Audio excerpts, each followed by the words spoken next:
कैसे हैं आप लोग। पेज नंबर 2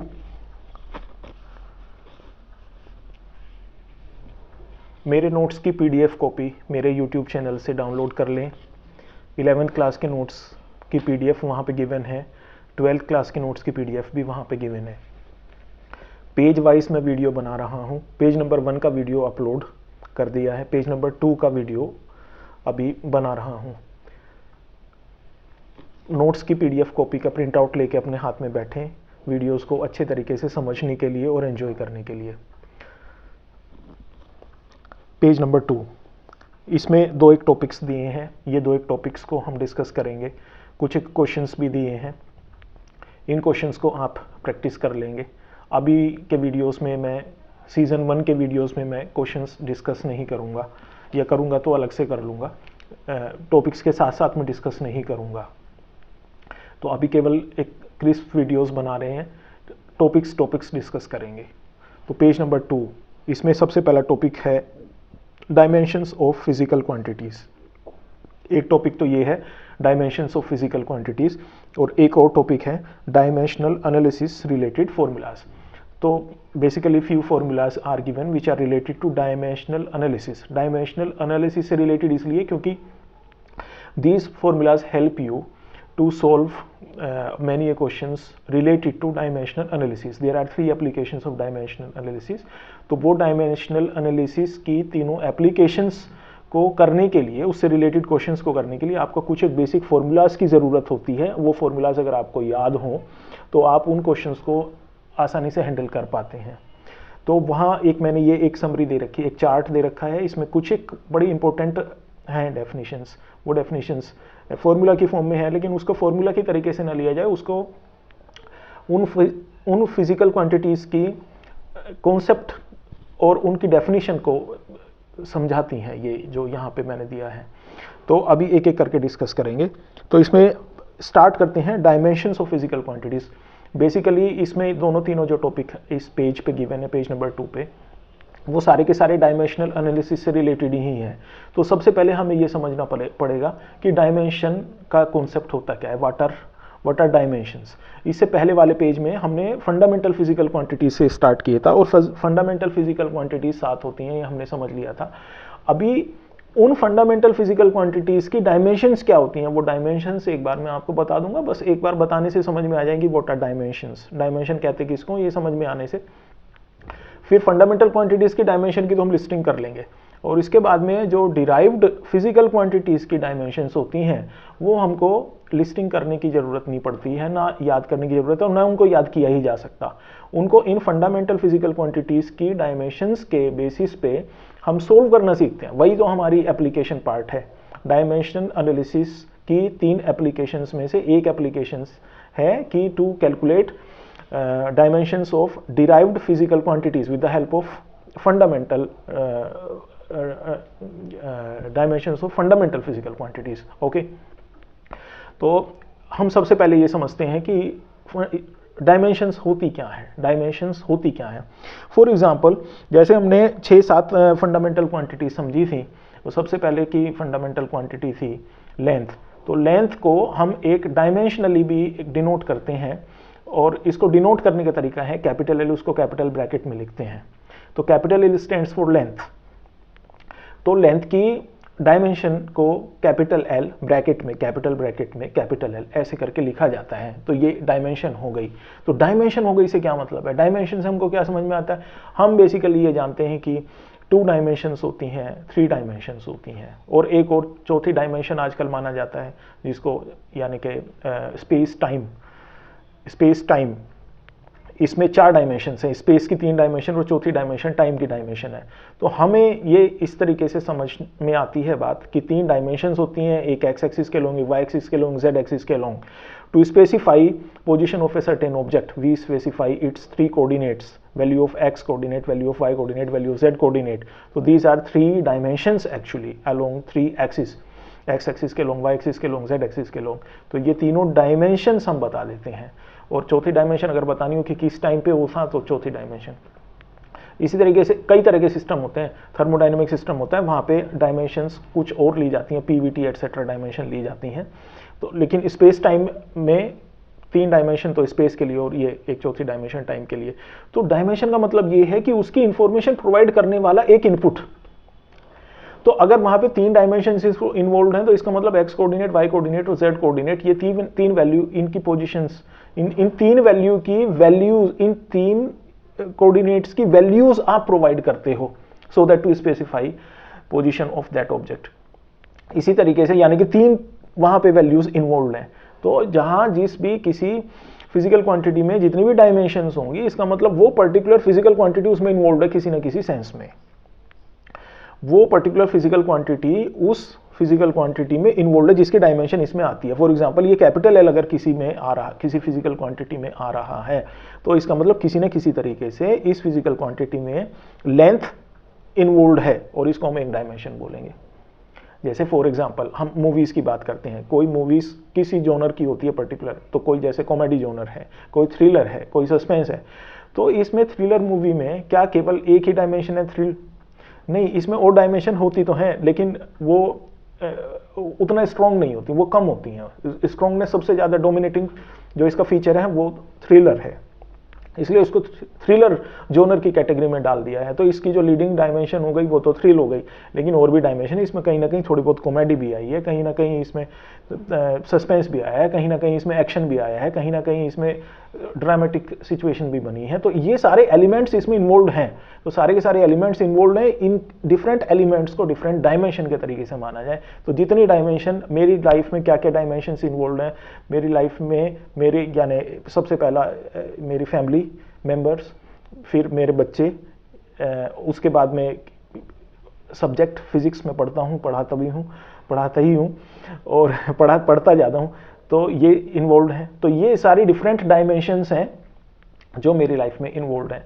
तो हम इसको कैसे स्पेसिफाई कर सकते हैं? एक फॉर्मूले की हेल्प से स्पेसिफाई कर सकते हैं कि what are the dimensions involve in Ashish Kumar's life. तो उनको हम कि okay physics is involve, P से हमने उसको डिनोट कर दिया, फैमिली इज इन्वॉल्व, एफ से हमने इसको डिनोट कर दिया, सम चिल्ड्रन आर इन्वॉल्व, सी से हमने उसको डिनोट कर दिया, सम गुलाब जामुन इज इन्वॉल्व, उसको जी से डिनोट कर दिया, समोसा इज इन्वॉल्व, एस से डिनोट कर दिया, motorcycle is involve, royal Enfield is involve, R E से उसको डिनोट कर दिया। तो ये सारी की सारी चीज़ें इन्वॉल्व हैं, तो उनको इन लेटर्स से स्पेसिफाई करके हमने उस फिजिकल क्वांटिटी के डायमेंशनल फॉर्मूला तैयार कर लिया। तो इसी तरीके से कोई भी फिजिकल क्वांटिटी फंडामेंटल में तो हमेशा एक ही होगी, लेकिन डिराइव्ड में बहुत सारी फिजिकल क्वांटिटीज इन्वॉल्व होती हैं, हो सकती हैं। तो सारी की सारी का एक एक लेटर से लेकर के आप उसको लिख देते हो और इससे आपको एक ये यूजफुल इंफॉर्मेशन मिल जाती है कि what are the different physical quantities involved in that particular derived physical quantity. तो सबसे पहले 7 जो फंडामेंटल है उनका हमने समझ लिया। तो लेंथ है, जैसे लेंथ इसको कैपिटल एल से लिख दोगे। फिर दूसरी क्या थी? दूसरी मास थी, तो इसको कैपिटल एम से लिख दिया।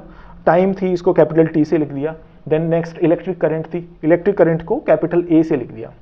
और सारे के सारे जो लिख रहे हो वो ये कैपिटल ब्रैकेट में करके लिख रहे हो। ये इसका नोटेशन का एक तरीका है, कन्वेंशनल तरीका है।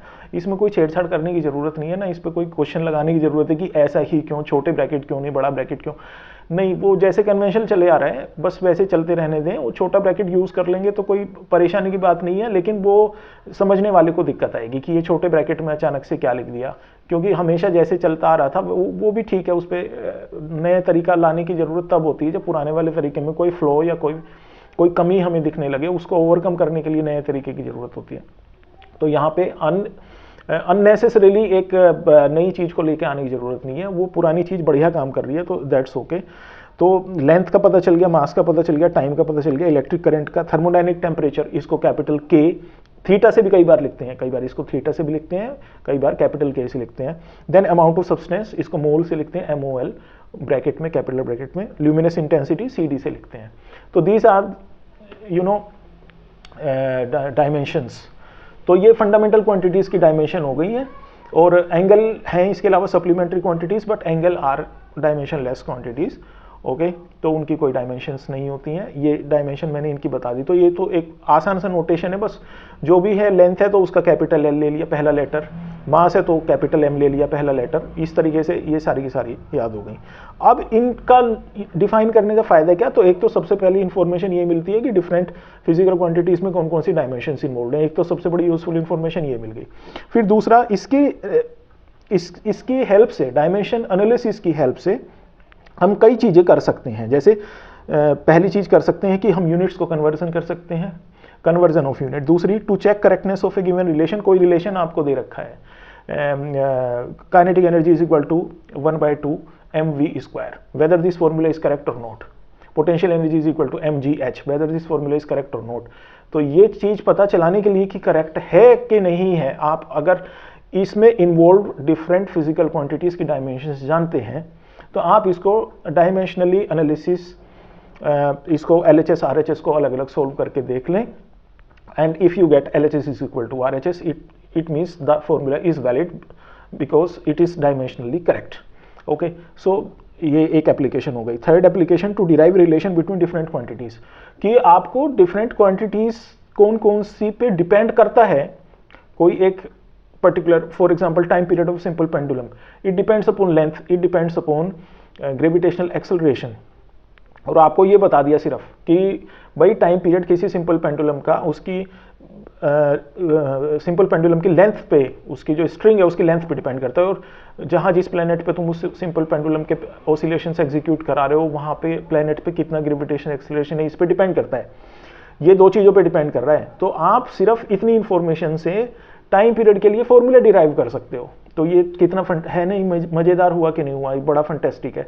तो ये 3 एप्लीकेशंस हैं और ये तीनों एप्लीकेशन बड़ी यूजफुल है और एग्जाम पॉइंट ऑफ व्यू से भी बड़ी ज़रूरी है कि एग्जाम में इन तीनों पे बेस्ड क्वेश्चंस भी आते हैं। और आपको ये होने को तो बिल्कुल पहले चैप्टर की हैं, लेकिन ये आप जब फर्दर बहुत सारी इंफॉर्मेशन भी गेन कर लेते हो ना, वहाँ पे भी आपको कई बच्चे टेक्निकल बहुत ज़्यादा मेथड से ना करने के बजाय इसको डायमेंशनल एनालिसिस की अप्रोच से करना पसंद करते हैं और उसको बड़ी आसानी से करते हैं। मल्टीपल चॉइस क्वेश्चन आजकल रहते हैं, मल्टीपल चॉइस क्वेश्चन के आप शॉर्टकट तरीके से आसानी से डायमेंशनल एनालिसिस की एप्लीकेशन यूज करके कर सकते हो कई सारे क्वेश्चंस को without going into technicality of that problem.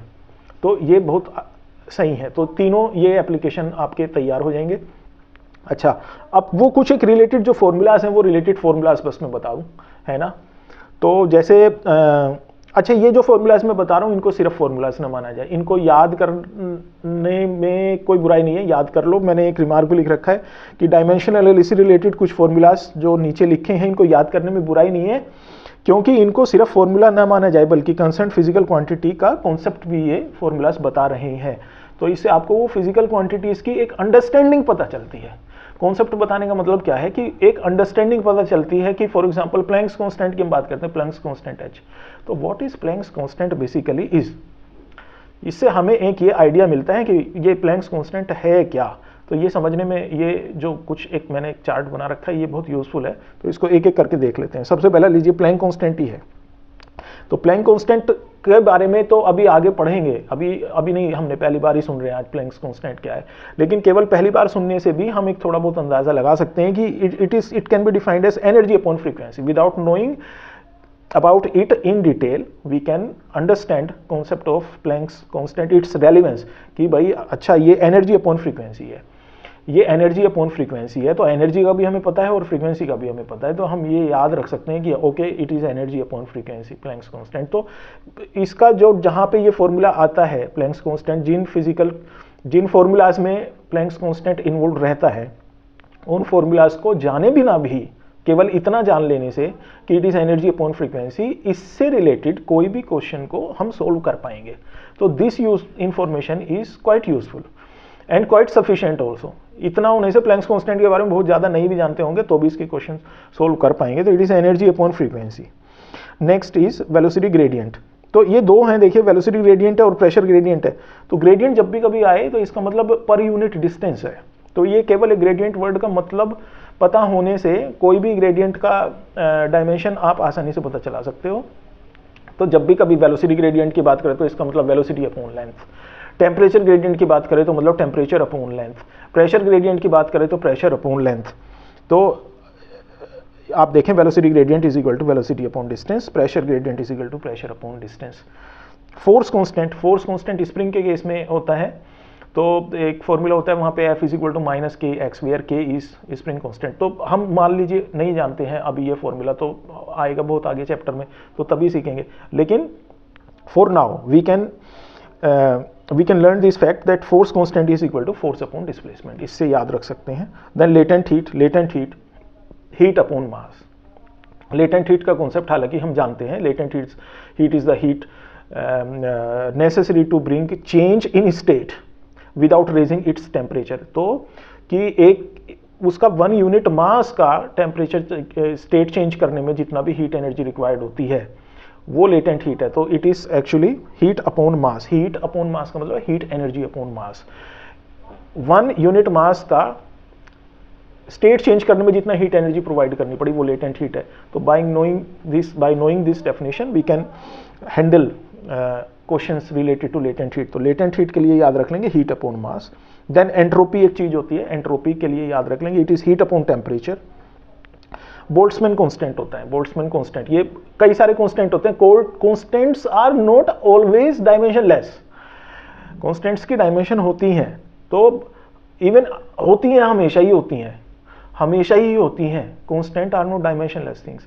तो यहाँ पे एक सबसे पहला कांस्टेंट बोल्ट्जमैन कांस्टेंट आ गया, जैसे फिर उसके बाद स्टीफन्स कांस्टेंट है, फिर सोलर कांस्टेंट है, और कांस्टेंट तो बहुत सारे दुनिया भर के हैं, लेकिन इसमें बोल्ट्जमैन कांस्टेंट के बारे में सबसे पहले बात बता रहे हैं। तो it is energy upon temperature, ये ऐसे करके याद रख लेंगे, it is energy upon temperature. वही डेफिनेशन है इसकी जो एंट्रोपी की है। एंट्रोपी में भी तो हीट एनर्जी अपॉन टेम्परेचर ही था, बोल्ट्जमैन कांस्टेंट में भी एनर्जी अपॉन टेम्परेचर ही है।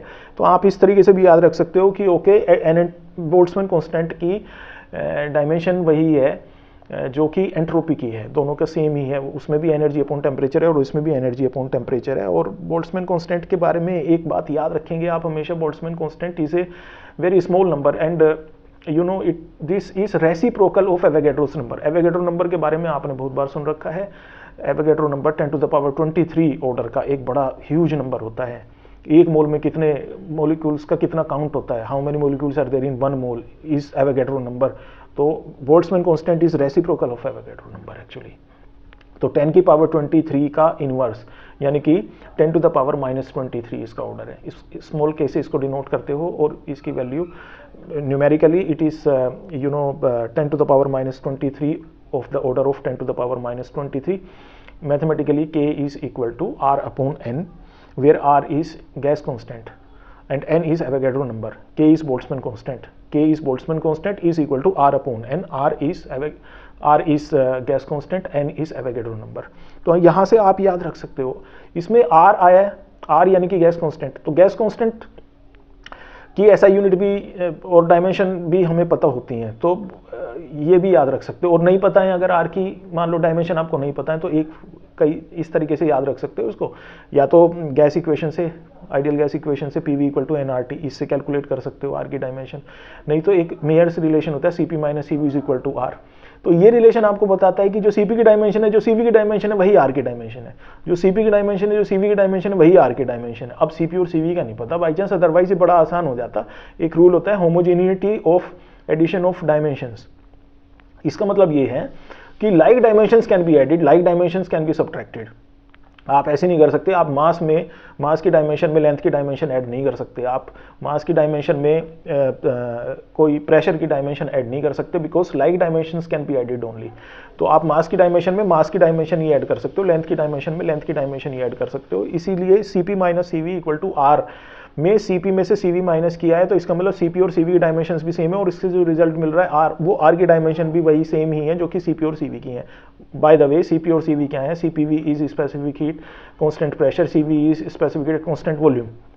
तो स्पेसिफिक हीट कैसे निकालते हैं? स्पेसिफिक हीट के बारे में तो अवश्य सुन ही लें। स्पेसिफिक हीट का मतलब है कि to increase the energy required to increase temperature of 1 unit mass of a substance by 1 degree temperature. किसी मैटर का 1 यूनिट मास आप लें, उस 1 यूनिट मास का यानी 1 kg, उस 1 kg का टेम्परेचर 1 डिग्री सेल्सियस बढ़ाने में जितना हीट एनर्जी आपको प्रोवाइड करनी पड़ेगी वही उसकी स्पेसिफिक हीट है। और इसको 2 तरीके से डिफाइन करते हैं, एक तो मास के टर्म्स में डिफाइन करते हैं, एक मोल के टर्म्स में डिफाइन करते हैं। तो ये specific molar specific heat, molar at constant pressure को CP कह दिया, एट कांस्टेंट वॉल्यूम को CV कह दिया। तो ये बात याद रख लेंगे। तो इस क्या हुआ, इसकी डायमेंशन क्या हो गई? Energy required to raise temperature by 1 degree Celsius of 1 mole, molar वाले का। तो यानी क्या हुआ कि energy upon mole into kelvin. Energy upon mole into kelvin. तो ये डायमेंशन आपको दे देगा सीपी की, सीवी की और आर की, और एन की डायमेंशन आपको पता ही है मोल है, तो वहां से आप के की डायमेंशन भी निकाल सकते हो। इस तरीके से हमें काम करना होता है इसमें, ये this is the way, this is the approach. तो ऐसे इनको क्या, Stefan's constant. Next energy upon area into time into temperature की power 4। Next is solar's constant, energy upon area into time. एनर्जी कितना रेडिएट होती है वो सोलर कांस्टेंट कहलाता है, लेकिन कहां से रेडिएट होती है, पर यूनिट एरिया से, और पर सेकेंड टाइम में कितना रेडिएट होती है, that is called scholars constant. इसी तरीके से इंडक्टेंस है, inductance EMF upon current upon time. EMF electromotive force, तो कोई सेल है जैसे फॉर एग्जांपल, सेल के जो दो टर्मिनल्स हैं उनके बीच में जो पोटेंशियल डिफरेंस रहता है उसको ईएमएफ कहते हैं। तो ये वोल्टेज ही है बेसिकली, पोटेंशियल डिफरेंस वोल्टेज। तो voltage upon current upon time, अब अभी फिलहाल के लिए ऐसे याद कर लेंगे, करंट अपॉन टाइम का मतलब change in current per unit time होता है। तो ये यहाँ से इंडक्टेंस की आप ऐसा यूनिट और डायमेंशन कैलकुलेट कर सकते हो। ऐसा यूनिट बार बार मेरे मुंह से इसलिए निकल रहा है क्योंकि डायमेंशन कैलकुलेट करते समय ऐसा यूनिट भी कैलकुलेट, ये दोनों क्वेश्चंस असल में एक साथ ही हैं। जहां डायमेंशन कैलकुलेट की जाती है वहीं पे कई बार ऐसा यूनिट भी कैलकुलेट की जाती हैं, और एग्जाम में भी क्वेश्चन इसी तरीके से आते थे, या डायमेंशंस कैलकुलेट करने के लिए आ जाएगा या ऐसा यूनिट कैलकुलेट करने के लिए आ जाएगा, और दोनों का लगभग एक ही मतलब है। जिस तरीके से डायमेंशंस कैलकुलेट की जाती हैं उसी तरीके से ऐसा यूनिट भी कैलकुलेट की जाती हैं, अप्रोच एक ही है। Magnetic moment current into area, ये याद रख लेंगे कि current into area is equal to magnetic moment. Magnetic moment की बड़ी क्रिस्प डेफिनेशन है ये। मैग्नेटिक मोमेंट कैसे डिफाइन करते हैं, इसकी बहुत बड़ी सी डेफिनेशन नहीं याद करके इसको सिंपल ये याद रख लो, करंट और एरिया के मल्टीप्लिकेशन को, करंट और एरिया के मल्टीप्लिकेशन, करंट और एरिया का मल्टीप्लिकेशन भी होता है, करंट और एरिया का मल्टीप्लिकेशन भी होता है, और करंट और एरिया के मल्टीप्लिकेशन को मैग्नेटिक मोमेंट कहते हैं। पोल स्ट्रेंथ एक होता है, पोल स्ट्रेंथ का मतलब जैसे मैग्नेट्स होते हैं ना, मैग्नेट के दो पोल होते हैं, नॉर्थ पोल और साउथ पोल, तो उसकी स्ट्रेंथ को भी मेजर करते हैं अपन कि how much strong is a pole, ये भी तो मेजर करना पड़ेगा, इसको पोल स्ट्रेंथ कहते हैं, how strong is a pole. तो इसको डिफाइन कैसे करते हो, मैग्नेटिक मोमेंट अपॉन लेंथ से डिफाइन करते हो। मैग्नेटिक मोमेंट को करंट इनटू एरिया आप लिख सकते हो अपॉन में लेंथ, तो it is also equal to current into length. Current into length is pole strength. 3 applications हैं डायमेंशनल एनालिसिस की, तीनों application, number 1 conversion of unit, number 2 to check correctness of a given relation, number 3 to derive relation between different quantities. सबसे पहली है conversion of unit. Conversion of unit का मतलब है CGS से एमकेएस में कन्वर्ट करना, एमकेएस से सीजीएस में कन्वर्ट करना, एफपीएस में कन्वर्ट करना, एक से दूसरे में कन्वर्ट करना, this is called conversion of unit. For example if you are asked कि 1 किलोमीटर पर आवर को 1 मीटर पर सेकेंड में कन्वर्ट करके बताओ, kilometre per hour is unit of speed and metre per second is also unit of speed, kilometre per hour को metre per second में convert करना है। तो एक तरह की सिस्टम से दूसरे सिस्टम में आप जा रहे हो, यूनिट, एक यूनिट से दूसरे यूनिट में जा रहे हो, तो इसको कन्वर्ट करने कैसे किया जाए, इसको डायमेंशनल एनालिसिस के तरीके से की हेल्प से कन्वर्ट कर सकते हैं, कैलकुलेट कर सकते हैं। तो this is one application. The other application is to check correctness of a given relation. अभी बात की मैंने कि for example kinetic energy is equal to 1/2 mv², whether this formula is correct और नॉट। मैं ये फॉर्मूला ये बोल देता हूँ kinetic energy is equal to 1/2 mv, तो ये तो पता ही है कि हमें इनकरेक्ट है, लेकिन अब मुझे मान लो कंफ्यूजन होता है कि ½ mv² था या ½ mv था या ½ mv³ था, तो इस कंफ्यूजन को अवॉइड करने के लिए क्या करेंगे एग्जाम में, तो आप इसको LHS की डायमेंशन सोल्व करके देख लो, पहले RHS की डायमेंशन सोल्व करके देख लो, और अगर दोनों डायमेंशन बराबर आती हैं तो इसका मतलब आपका फॉर्मूला करेक्ट है, अदरवाइज फॉर्मूला करेक्ट नहीं है। तो this is second application. Third application to derive relation between different quantities. Relation different quantities में निकालने के लिए एक एग्जांपल सिंपल पेंडुलम का बताया था कि सिंपल पेंडुलम में टाइम पीरियड पेंडुलम की लेंथ पे डिपेंड करता है, पेंडुलम के प्लैनेट के ग्रेविटेशनल एक्सेलरेशन पे डिपेंड करता है, 2 फैक्टर्स पे डिपेंड कर रहा है, लेंथ पे, ग्रेविटेशनल एक्सेलरेशन पे, पर डिपेंड कर कैसे रहा नहीं पता। And this is you are asked to deduce कि फॉर्मूला कैलकुलेट करके बताओ, तो you can do this, you can calculate this formula with the help of dimensional analysis. Third application. तो 3 एप्लीकेशन है, तीनों बहुत एग्जाम पॉइंट ऑफ व्यू से useful है, इनको कर लो।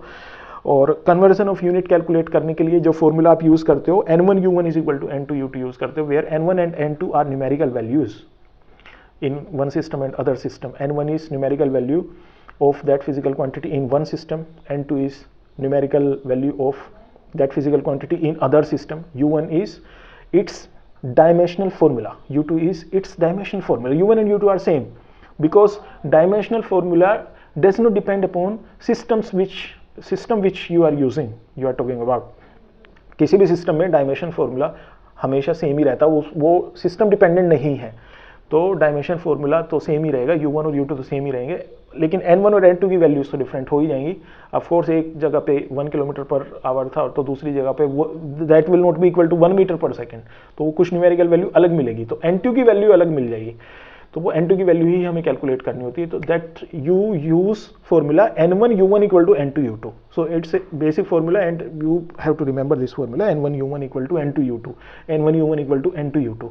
तो इस फॉर्मूला पे बेस्ड कई सारे एग्जाम्पल, 3-4 एग्जाम्पल मैंने यहाँ पे दे रखे हैं, अपनी प्रैक्टिस के लिए आप कर लेंगे इनको. अभी के सेशन में तो मैं इसको कवर नहीं करूँगा. तो this is page number 2. Next session में नेक्स्ट वीडियो लेकर के आएंगे पेज नंबर 3 के लिए. Till then okay.